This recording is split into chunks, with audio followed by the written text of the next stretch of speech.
प्रधानमंत्री मोदी का हिसाब सिर्फ आतंकवाद के मामले में ही क्लियर नहीं है कि छेड़ोगे तो छोड़ेंगे नहीं, बल्कि भारत के हितों और भारतीयों के हितों के मामले में भी एकदम क्लियर मामला है कि भाई कायदे में रहोगे तो फायदे में रहोगे। और अब तो इस मामले में उन्हें डोनाल्ड ट्रंप का भी पूरा साथ मिल रहा है। और इसलिए आप देखिए कि भारत के मामले में चीन की मदद करने की बातें करने वाले बांग्लादेश की कट्टरपंथी सरकार को ऐसा डोज दिया है पीएम मोदी ने कि मोहम्मद यूनुस और कट्टरपंथी दोनों में हाहाकार मच गया।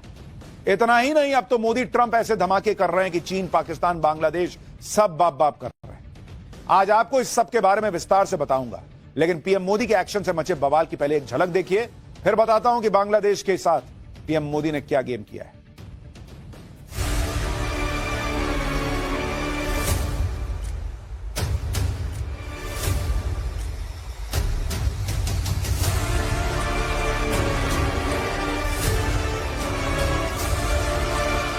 The facility, therefore, has been withdrawn with effect from 8th April 2025. I did a 90-day pause for the people that didn't retaliate. सबसे पहले बात बांग्लादेश के अंतरिम पीएम मोहम्मद यूनुस की, जो चीन के कंधे पर चढ़कर उछलने की कोशिश कर रहे हैं।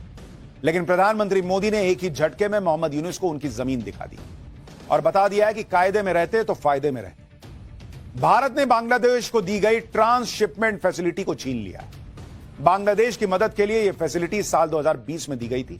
इस फैसिलिटी की वजह से बांग्लादेश अपने सामान को भारतीय बंदरगाहों और एयरपोर्ट के रास्ते दूसरे देशों को एक्सपोर्ट करता और मोटा मुनाफा कमाता था। सुनिए बांग्लादेश को लगे झटके पर भारतीय विदेश मंत्रालय ने क्या कहा है, फिर आपको बताऊंगा कैसे पीएम मोदी ने एक ही झटके बांग्लादेश की दुकान बंद कर दी। The transshipment facility extended to Bangladesh had over a period of time resulted in significant congestion at our airports and ports. Logistical delays and higher costs were hindering our own exports and creating backlogs. The facility, therefore, has been withdrawn with effect from 8th April 2025. Bharat सरकार के इस फैसले से बांग्लादेश को कैसे झटका लगा है, इसके बारे में आपको आगे विस्तार से बताऊं। पहले यह भी समझ लीजिए कि आखिर यह ट्रांसशिपमेंट फैसिलिटी होती क्या है जिससे बांग्लादेश में हाहाकार मच गया है। ट्रांसशिपमेंट वो सुविधा है जिसमें एक देश से निकला हुआ माल सीधे डेस्टिनेशन कंट्री तक नहीं जाता है, बल्कि पहले किसी तीसरे देश के बंदरगाह या सीमा से होकर गुजरता है, फिर तीसरे देश से माल को जहाज में डालकर, ट्रक में, ट्रेन में लादकर आगे भेज देते हैं। आसान भाषा में कहें तो एक देश से दूसरे देश को निर्यात के दौरान बीच में पड़ने वाले तीसरे देश के बंदरगाहों, हवाई अड्डों या सड़क को इस्तेमाल करने की सुविधा को ट्रांसशिपमेंट फैसिलिटी कहते हैं। भारत ने बांग्लादेश के खिलाफ यह कदम तब उठाया जब बांग्लादेश पहले ही ट्रंप के टैरिफ वॉर की मार से उबरने का रास्ता तलाश रहा है। बांग्लादेश की दिक्कत यह है कि उसे अब एक्सपोर्ट के लिए अपने ही देश के एयरपोर्ट और बंदरगाहों पर निर्भर रहना होगा। लेकिन बांग्लादेश के बंदरगाह और एयरपोर्ट पहले ही भीड़भाड़ और सीमित क्षमता से जूझ रहे। दूसरी तरफ भारतीय बंदरगाहों की तुलना में बांग्लादेश के बंदरगाहों की कनेक्टिविटी कम है, जिससे शिपिंग में लगने वाला समय और लागत बढ़ जाएगा। इससे बांग्लादेश के स्मॉल और मीडियम एक्सपोर्ट्स को मोटा नुकसान होगा, क्योंकि बांग्लादेश को अपने यहां से एक्सपोर्ट करने में भारत की तुलना में करीब 3 गुना ज्यादा खर्च करना पड़ता है। ऐसे में अब जब बांग्लादेश सारा एक्सपोर्ट अपने एयरपोर्ट और बंदरगाहों से करेगा तो पहले ही टैरिफ वॉर से करा रहा बांग्लादेश का कपड़ा उद्योग बाप बाप करने लगेगा, उसको सबसे ज्यादा मार पड़ेगी, जिसके एक्सपोर्ट की बांग्लादेश की इकोनॉमी में हिस्सेदारी 80% से अधिक है। बांग्लादेश के कपड़े और दूसरे प्रोडक्ट्स का सबसे बड़ा बाजार यूरोप और अमेरिका में। यूरोप में बांग्लादेश से हर साल $2500 करोड़ का एक्सपोर्ट होता है, तो अमेरिका में करीब $1500 करोड़ का एक्सपोर्ट। लेकिन भारत की तरफ से मिलने वाली ट्रांसशिपमेंट सुविधा बंद होने से डिलीवरी में देरी होगी, कीमतों में बढ़ोतरी होगी, जिससे इन बाजारों में बांग्लादेश की हिस्सेदारी कम हो सकती है। यानी बांग्लादेश बाप बाप कर देगा बॉस। नरेंद्र मोदी ने ऐसा कदम उठा दिया और बनो चीता। ट्रांसशिपमेंट सुविधा मिलने की वजह से बांग्लादेश को किस तरह फायदा हो रहा था उसके बारे में आपको बताता हूं। सड़क मार्ग से आने पर बांग्लादेश से बेनापोल और पेट्रापोल बॉर्डर के जरिए दिल्ली तक दूरी करीब 1900 किलोमीटर है। इतनी लंबी दूरी होने के बावजूद बांग्लादेश से रोजाना 25 से 30 ट्रक दिल्ली पहुंचते हैं, क्योंकि इतनी लंबी दूरी तय करने के बावजूद बांग्लादेश के लिए दिल्ली से एक्सपोर्ट करना सस्ता पड़ता था, क्योंकि दिल्ली एयरपोर्ट पर बांग्लादेश के एक्सपोर्ट्स के मुकाबले चार्ज 3 गुना कम था। उदाहरण के लिए ढाका के एयरपोर्ट से यूरोप के किसी डेस्टिनेशन तक 1 किलोग्राम कपड़ों को ले जाने में $3 यानी करीब 258 करोड़ रुपए का खर्च आता है। लेकिन 1 किलोग्राम कपड़ा अगर दिल्ली एयरपोर्ट से यूरोप के उसी डेस्टिनेशन तक भेजना हो तो इस पर खर्च घटकर $1.25 यानी करीब 103 रुपए रह जाता है। पहले 258 रुपए लगना है जो कि आप अगर बांग्लादेश से भेज रहे हैं, लेकिन भारत से भेज रहे हैं तो 103 रुपया, मतलब आधे से भी कम। यानी अब बांग्लादेश को हर किलोग्राम के एक्सपोर्ट पर करीब करीब 155 रुपए का नुकसान होगा।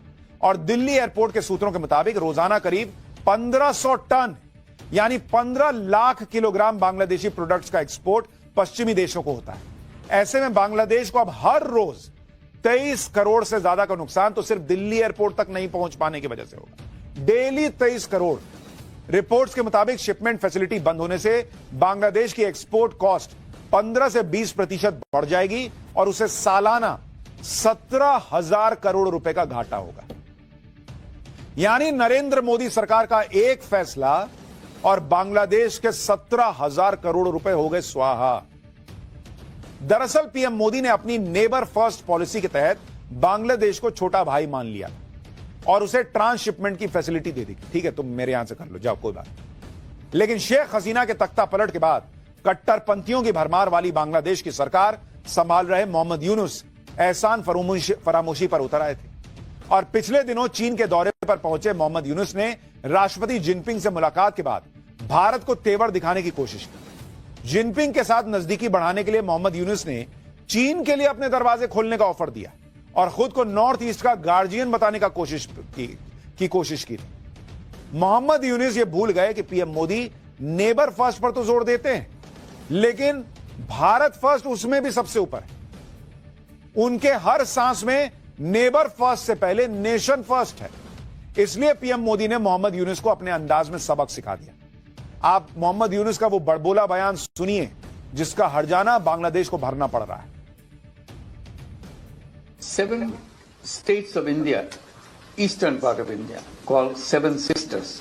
They are landlocked country, landlocked region of India. They have no way to reach out to the ocean. We are the only guardian of the ocean for all this region. So this opens up a huge possibility. So this could be an extension of the Chinese economy. Build things, produce things, market things, bring things to China, bring it out to the whole rest of the world. ये मोदी का नया भारत है। ये बुखार उतारना जानता है। आपको याद होगा ऐसे ही वो मोहम्मद मोइजू कूद रहा था चीन के गोद में जाके बैठने के लिए। एक तस्वीर नरेंद्र मोदी की आई थी और 4 एक्शन हुए थे। भाई जो है वो दौड़ा दौड़ा भारत के पास आया कि गलती हो गई बॉस। वैसे ही अब बुखार उतार दिया गया है बांग्लादेश का। पीएम मोदी से मुलाकात के दौरान ट्रंप पहले ही कह चुके थे कि बांग्लादेश से पीएम मोदी खुद निपट लेंगे और आज पीएम मोदी ने एक ही झटके में बांग्लादेश की दुकान को बंद करके यह साबित कर दिया। दूसरी तरफ जिस चीन के दम पर मोहम्मद यूनुस भारत को आंख दिखाने की कोशिश कर रहे थे, उस चीन का इलाज मोदी के दोस्त ट्रंप टैरिफ वॉर के जरिए हर रोज कर रहे हैं। अब तो दुनिया भर के एक्सपर्ट मान चुके हैं कि ट्रंप के टैरिफ वॉर का असली टारगेट तो चीन है और इसकी वजह बताता हूं। दरअसल ट्रंप ये अच्छी तरह जानते हैं कि चीन दुनिया के सबसे बड़ा मैन्युफैक्चरर है और पूरी दुनिया में मैन्युफैक्चरिंग सेक्टर में चीन का मार्केट शेयर 30% से ज्यादा है। इसी वजह से चीन को दुनिया की दुकान कहा जाता है। चीन मैन्युफैक्चरिंग सेक्टर में अमेरिका ही नहीं बल्कि पूरी दुनिया की जरूरतों को पूरा करता है। जिस तरह से आए दिन किसी न किसी मुद्दे पर चीन और अमेरिका के बीच तकरार हो रही है, फिर चाहे वो ताइवान का मुद्दा हो, पनामा नहर का हो या फिर इंडो पैसिफिक रीजन में वर्चस्व साबित करने की लड़ाई। इसलिए ट्रंप कई बार ग्लोबल सप्लाई चेन में चीन के दखल को कम करने की बात कह चुके हैं। ऐसे में माना जा रहा है कि ट्रंप के टैरिफ वॉर का असल मकसद चीन के मैन्युफैक्चरिंग सेक्टर की कमर तोड़ देना है। और इसके लिए अमेरिका के राष्ट्रपति डोनाल्ड ट्रंप ने टैरिफ वॉर को लेकर 2 बड़े ऐलान किए। पहला, भारत समेत सहयोगी देशों पर लगने वाले टैरिफ पर 90 दिन की रोक लगा दी और दूसरा, चीन के खिलाफ टैरिफ को बढ़ाकर 125% कर दिया। अब आप सोचिए कि भारत पर जो टैरिफ लगने की बात थी उसको तो 90 दिन का रोक दिया कि भाई चलो ठीक है, और दूसरी तरफ चीन पर लगा दिया 125% का टैरिफ। अब इसमें भारत का फायदा कितना ज्यादा है यह समझना कोई रॉकेट साइंस तो है नहीं। लेकिन यह समझना जरूरी है कि जिस तरह ट्रंप चीन पर लगातार टैरिफ बढ़ाते जा रहे हैं, उसका चीन पर असर क्या होगा। ट्रंप अब तक चीन पर 125% टैरिफ लगा चुके हैं। आसान भाषा में समझिए तो इसका मतलब यह है कि अब जो भी अमेरिकी बिजनेसमैन चीन से सामान इंपोर्ट करेगा, उसकी कीमत 125% बढ़ जाएगी। अगर चीन में बना सामान अमेरिकी बिजनेसमैन को पहले 1 लाख रुपए में मिलता था, तो अब टैरिफ बढ़ने के बाद उसकी कीमत दोगुनी से ज्यादा यानी करीब 2.25 लाख रुपए हो जाएगी। इससे चीन के एक्सपोर्ट में भारी गिरावट आ सकती है और इसका सीधा फायदा भारत को मिल सकता है, क्योंकि भारत में पिछले 10 साल में नरेंद्र मोदी ने मेक इन इंडिया को बढ़ावा दिया, भारत में ईज ऑफ डूइंग बिजनेस को बढ़ाया, भारत को मैन्युफैक्चरिंग हब बनाने का प्रयास किया। कई कंपनियां ऑलरेडी चीन छोड़कर भारत आ चुकी हैं। भारत कहेगा लो ना यार, मेरे से लो, छोड़ो चीन को। उधर बांग्लादेश को निपटाने का इंतजाम हो ही गया है, कपड़े भी भारत से लो, वो उससे लेने, बांग्लादेश से लेने की क्या जरूरत। चीन पर लगातार बढ़ रहे टैरिफ के बीच भारत को बड़ी राहत मिल गई, जिसके पीछे पीएम मोदी की ठोस प्लानिंग है। पीएम मोदी ने चीन की तरह ट्रंप के टैरिफ पर तेवर नहीं दिखाए, ट्रंप के टैरिफ लगाने के ऐलान पर तुरंत रिएक्ट नहीं कर दिया, जैसा यहां कुछ लोग चाह रहे थे कि नरेंद्र मोदी पैर पटके कहेंगे देखो ऐसा नहीं किया पीएम मोदी ने। पीएम मोदी ने इससे निपटने के लिए पहले ही होमवर्क करने का काम शुरू कर दिया। एक तरफ पीएमओ के दखल से भारत और अमेरिका के बीच ट्रेड डील फाइनल होने की पहल शुरू कर दी गई थी। इस बायलैटरल ट्रेड डील पर भारत और अमेरिका के बीच करीब करीब सहमति बन चुकी है। अमेरिका के वित्त मंत्री ने खुद माना है कि भारत ऐसा देश है जो टैरिफ पर बात करने के लिए इस समय सबसे आगे, यानी अमेरिका तक टैरिफ वॉर को लेकर पीएम मोदी की स्ट्रैटेजी का लोहा मान रहा है। लेकिन भारत में एक इकोसिस्टम है जो टैरिफ वॉर पर ज्ञान दे रहा है, पीएम मोदी पर सन्नाटे में जाने का आरोप लगा रहा है। इसी इकोसिस्टम का हिस्सा राहुल गांधी भी। सुनिए गुजरात में हुए कांग्रेस के अधिवेशन में राहुल गांधी ने टैरिफ वॉर को लेकर कैसे पीएम मोदी को घेरने की कोशिश की थी। पहले नरेंद्र मोदी अमेरिका गए, याद है आपको, गले लगे थे, याद है? इस बार गले लगने वाली फोटो देखी आपने? देखी? कहां गायब हो गई? राष्ट्रपति ट्रंप ने ऑर्डर दिया,